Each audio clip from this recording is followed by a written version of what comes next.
During the summer of 2003, both the Anaheim Mighty Ducks and Detroit Red Wings found themselves in bitter contract disputes with their own iconic franchise players. Anaheim, fresh off a Cinderella run to the Stanley Cup Finals, coming just short against the New Jersey Devils, had a massive decision on their hands. A $10 million qualifying offer to bring back their homegrown superstar, Paul Kariya. General Manager Brian Murray declined the option, making Kariya an unrestricted free agent, with hopes of bringing back the former 4th overall pick at a cheaper rate. "This was very difficult for me," Brian Murray said on a conference call. "Paul Kariya is a great guy and a great player. We've had a very good relationship.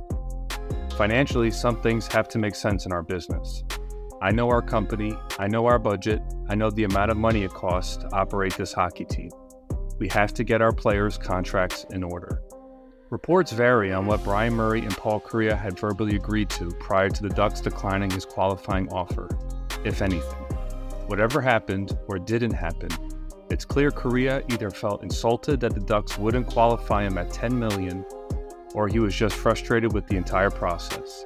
Either way, he was unhappy. So unhappy, he would shockingly sign with the Colorado Avalanche. Not crazy enough, he'd also pile on Ducks fans a bit more, reuniting with dynamic 90s line-mate Teemu Selanne in Denver instead of California.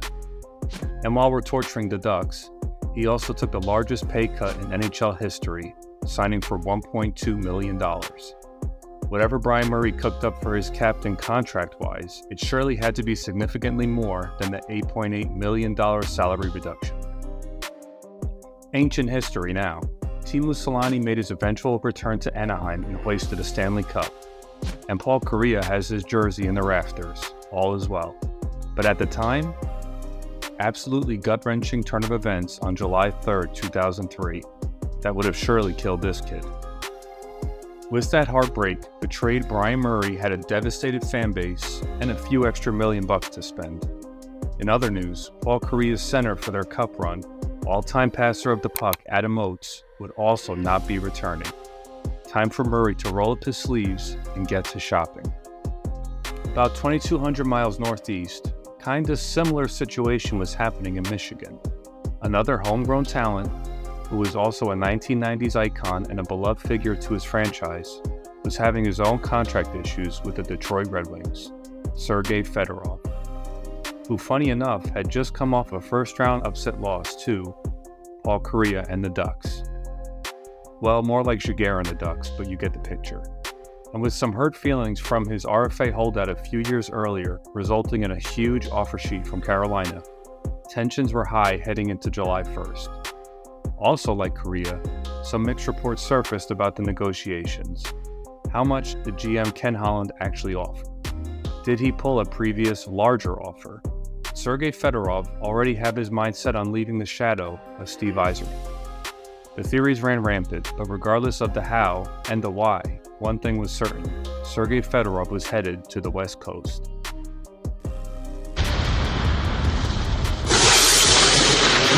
I am a center. I am 400 goals.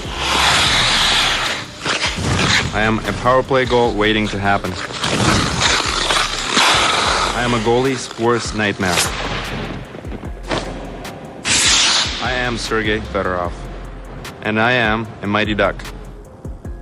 Brian Murray looked to his past to aid in his current predicament, signing Sergei Fedorov to a 5-year contract for $40 million. Murray knew Fedorov well as the superstar's first coach in the NHL. He helped nurture and navigate the young center as a 20-year-old defecting from the Soviet Union. Fast forward 13 years, Sergei Fedorov was looking for a fresh start to his illustrious career, while at the same time bringing the star power and excitement to Ducks fans who desperately needed something after Paul Kariya's exit. It's been a wonderful ride, but everybody in life at some point has to change direction or place or time, and this is absolutely normal for me to change and move on. I'm excited to take on a new challenge. He's one of the best defensive players in the hockey, Murray said. He loves to make plays, but defensively he does the job as well as anyone. He's a strong, hard-working guy. This guy can play for a number of years. A few days before Anaheim made the blockbuster signing of Fedorov, they dipped into free agency for veteran Petr Prospal.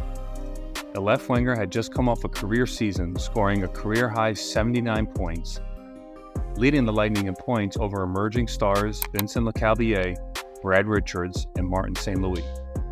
His 79 points was also only a few points short of Paul Kariya's 81 that led the Ducks, an underrated signing of a top-line talent at 5 years and $16.5 million. On paper, Adam Oates, who was 40 years old, and Paul Kariya would effectively be replaced on the top line by Fedorov and Prospal to join a returning Petr Sykora. Sykora just completed his third Cup final in 4 seasons, 2 with New Jersey and 1 with the Ducks, led Anaheim with 34 goals. With no other Ducks scoring more than 25 times, Petr Sykora was a hugely important offensive weapon in the stifling Mike Babcock system, and now he had 2 new line mates to produce with.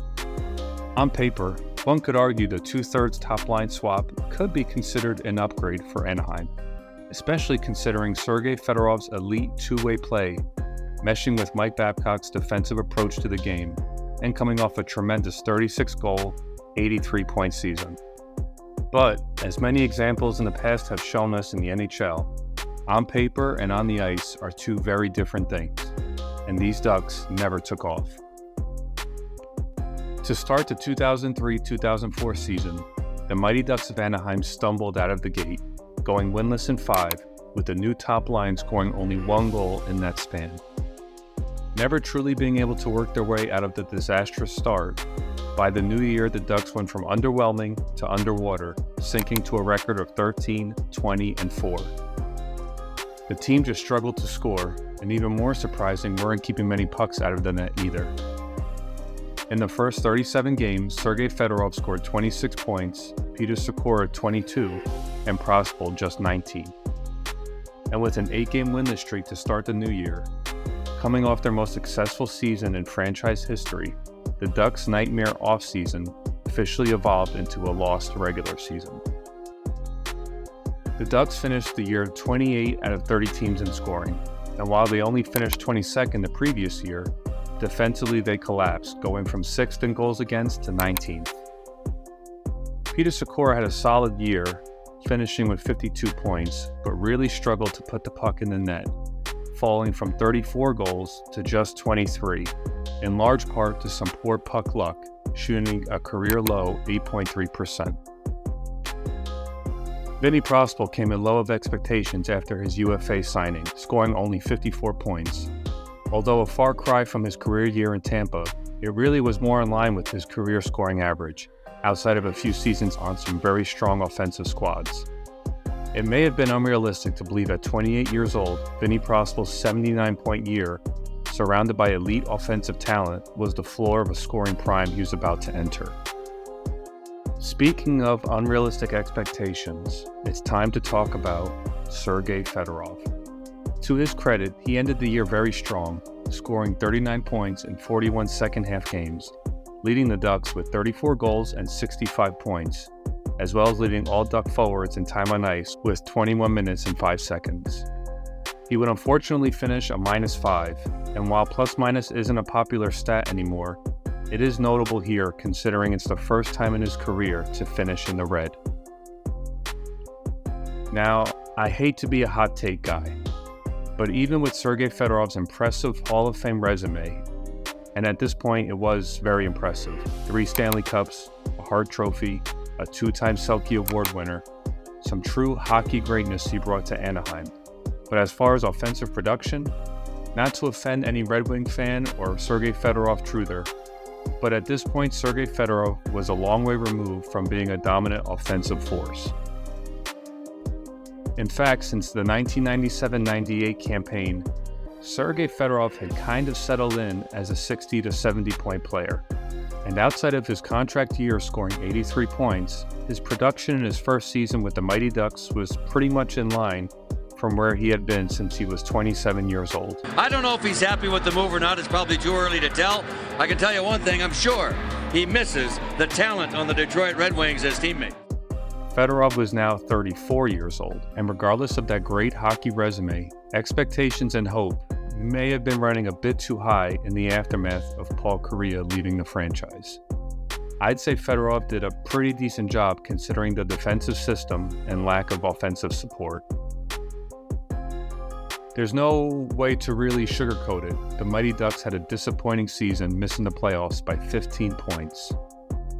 And the $10 million freed up from Kariya's exit proved to just be band-aid signings that, after an NHL lockout, new general manager Brian Burke was more than happy to rip off. Babcock? Fired. Vinny Prospal? Gone. Shipped back to Tampa Bay, where he would bounce back and score 80 points. I guess there's no place like home. Petr Sykora? Gone. Shipped out after 31 games to the New York Rangers. And what about Sergei Fedorov? Traded after only 5 games to the Columbus Blue Jackets. Of course, robbing us of a possible Solani-Fedorov dream combination. The entire first line completely wiped out.